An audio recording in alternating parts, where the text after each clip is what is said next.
I am a female pilot who graduated from the West Point Flight Academy in 1937.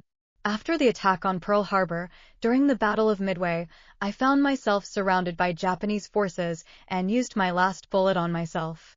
Unexpectedly, I woke up in a brand new era, reborn as the adopted daughter of the Rockefeller family, a top-tier Manhattan dynasty. The newly returned biological heiress looked down her nose at me and declared, "Evelyn, just wait. Everything in the Rockefeller family will be mine." I felt a pang of pity for her. In a land of opportunity, women should stand on their own. I've never pinned my future on family name or inheritance. The true heiress was stunned. "What did you say?" 1. When I opened my eyes again, a sense of dislocation washed over me. Clutching my chest, I got up from the floor, my vision blank for a moment. As my sight cleared, I saw a girl of about 15 or 16 standing not far away. It was Emily, the Rockefeller family's newly recognized biological daughter. She said haughtily, "Evelyn, just wait. Everything in this house will be mine." I quickly sorted through the information flooding my mind. The owner of this body was Evelyn Rockefeller, raised by the family for 16 years as their daughter. The girl before me, Emily, was the true blood heir. Slap. Before I could react, I saw Emily slap her own face, then flash a provocative smile. The next second, she turned to the adoptive parents who had just entered, tears welling in her eyes. "Mom, Dad, I accidentally bumped into my sister, and she hit me." "What happened?" Adoptive mother asked with concern. Emily sobbed, "Sister seems to have trouble accepting my return. Maybe you should just send me back to the orphanage in Brooklyn. Life was hard there, but at least I wasn't treated like this." "Don't talk nonsense." Adoptive mother immediately hugged her tenderly. "This is your home now." Adoptive father also looked at me sternly. "Evelyn, Emily is our biological daughter. You must give way to her in everything. If you can't, you can leave this family." A wave of sorrow that wasn't mine rose in my heart, the remnants of the original host's emotions. Suppressing the discomfort, I said calmly, "I didn't hit her. She hit herself." Emily immediately raised her voice. "Sister, I know you're upset, but how could you lie to Mom and Dad?" I looked at her. Why twist the truth at such a young age? "Enough," adoptive father roared. "Apologize to Emily." I raised my hand and pointed to the security camera in the corner of the living room. "The truth will be clear once we check the footage." 2. Having just returned from the orphanage, Emily was clearly unaware the house had a comprehensive surveillance system. Following my finger, her face instantly stiffened, panic flashing in her eyes. The adoptive parents certainly saw through it, but to protect their biological daughter, adoptive father insisted stubbornly, "Instead of fussing over footage, you should go back to your room and study. Your SAT scores are far behind Emily's." Adoptive mother chimed in, "Exactly. Emily studied harder even at the orphanage school." Seeing the situation, Emily quickly put on a wounded expression again. "Sister, I won't compete with you for anything. I just want to stay with Mom and Dad." I looked at her impassively, feeling a profound and complex disappointment.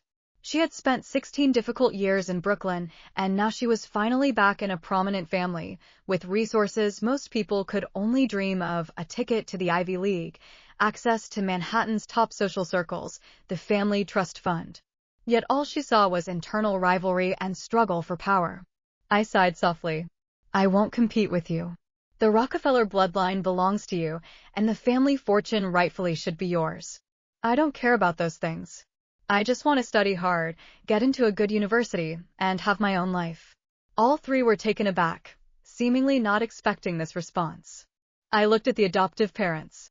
"You have my word. Once I come of age, I will leave on my own, taking nothing that belongs to Emily." "See that you do," adoptive father said coldly. At that moment, I understood we were not the same kind of people. "I'll go to my room now." As I turned to go upstairs, I knew I had more important things to do: adapt to this era and truly live a life of value. 3. Despite having the original host's memories, this new 21st century America was still unfamiliar to me. I picked up the iPhone and began searching history. Attack on Pearl Harbor, December 7, 1941.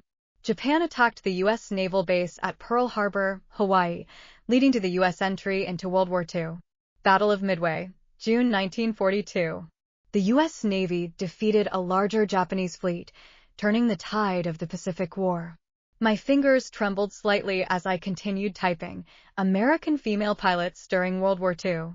WASP, Women Air Force Service Pilots, established 1942.